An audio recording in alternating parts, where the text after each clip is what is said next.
Welcome back, everybody. I'm Giles, and today we've got the Hisense U8N. So this is the follow-up to the U8K, the 2023 model. This is the 2024 model, and this TV promises to be even better than the year before, right? So there's a new chipset, so you're gonna have better brightness, better contrast. This thing's available in sizes from 55-inch to 100 inches. Yes, the big daddy, the 100-inch.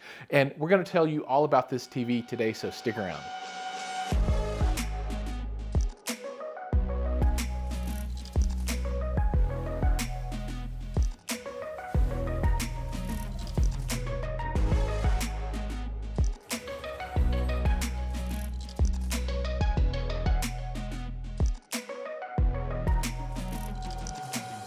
This is the 65-inch version of the television. It's mini LED. And to get started, let's talk about the exterior. So it has a nice thin bezel, has that premium look and feel to it, and then it has a nice single stand in the center. Now, if you go to the 100-inch model, it'll have 2 feet, but in this, it has a single. The stand is height adjustable, so if you need extra space for a soundbar, you can set it to the higher version. That introduces a little bit of wobble, no big deal, however, on that. And there is a channel in the back for cabling as well. Moving to the rear of the television, you'll see that it's made of plastic, and there's a large subwoofer grill here at the top. Most of the inputs are side-mounted, which makes it really easy for access.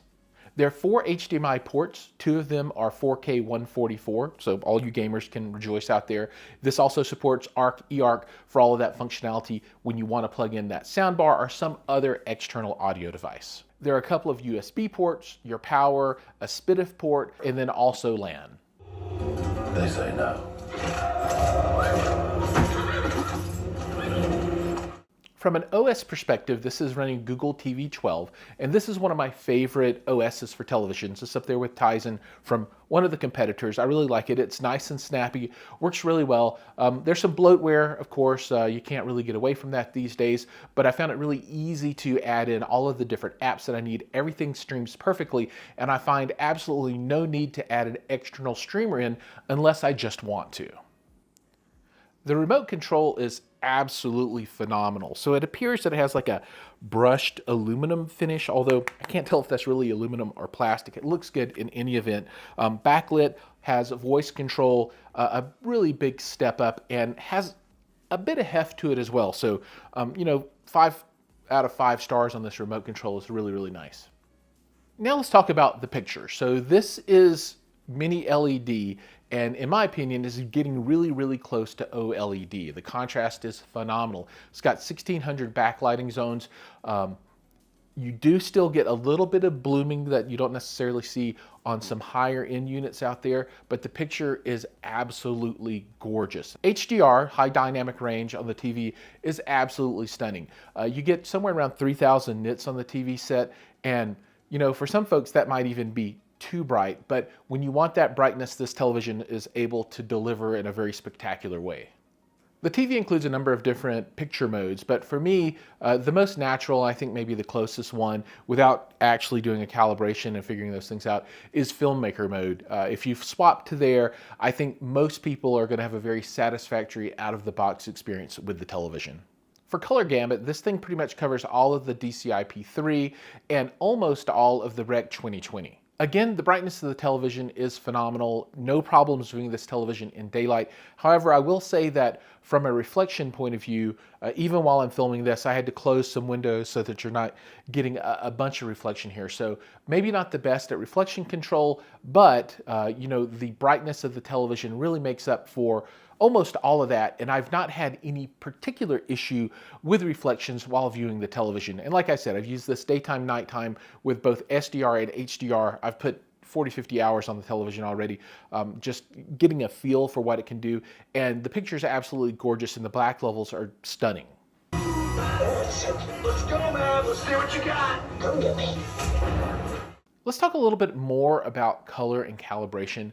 So I think at this price point, I don't think many people are going to be going out and saying, okay, I'm going to pay a calibrator big bucks to come in and get the color exactly perfect. So, as I said, the color is pretty darn good out of the box, particularly in filmmaker mode. However, it can be better. And if you do have access to tools that let you calibrate, you can make this look, just that next notch up. Other things that you can do are look for other people that have had the television calibrated and use it in a similar circumstance to you, and maybe copy those settings. But for me, I have not calibrated the TV and I'm very satisfied. Upscaling on the television is adequate. It can get rid of some of the 24p judder that you see coming off Blu-rays and DVDs, things like that. It's not the best processing in the world. However, I think at this price point, it's going to be completely adequate for most viewers out there. So nothing there really to notice other than it is capable. And for those lower quality input sources, it will up-res those just fine to view on the 4K panel. Now for your gamers, let's talk about response time. So response time is really good. However, things get a little weird when you get above 100 hertz. The TV does support all your different VRR rates that are available, so you don't have any compatibility issues there. But if you're going to try and push this thing to the max, might not be the best performing television. But I played plenty of Xbox on the TV and didn't notice any issues. Now, if you're a pro gamer, maybe not the best situation for you. However, I don't think this is going to be the television that a pro gamer is going to be using when they're doing their pro gaming. So I would say for all of you gamers out there, this is going to be completely adequate for your needs and gives you a really nice experience, particularly with all of the picture quality items. As far as input lag is concerned, I can't detect any, right? It's really, really fast. So from my perspective, pretty much you push the button and things happen, in my mind, at least instantaneously, right? So there's no concern for me around input lag on the set. Very nice. All of your common input resolutions from Xbox, PS5, PC, and all of the different consoles are supported. So there's not a console that you can't use with this. It's all HDMI connected, so plug in and you're good to go. But all the resolutions are supported up to your 4K. Now let's talk about the sound.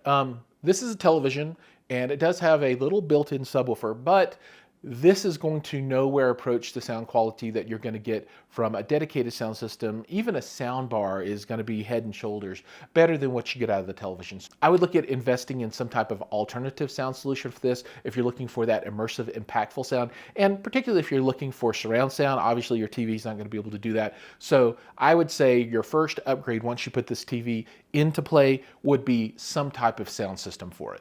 Now let's get down to some final opinions about the television. So all in all, I'm extremely impressed by the performance of the TV. I love the OS that they've got running. I've not had any issues with the set either. Hisense supports the TV. There are firmware updates from time to time to either improve or add functionality to the set.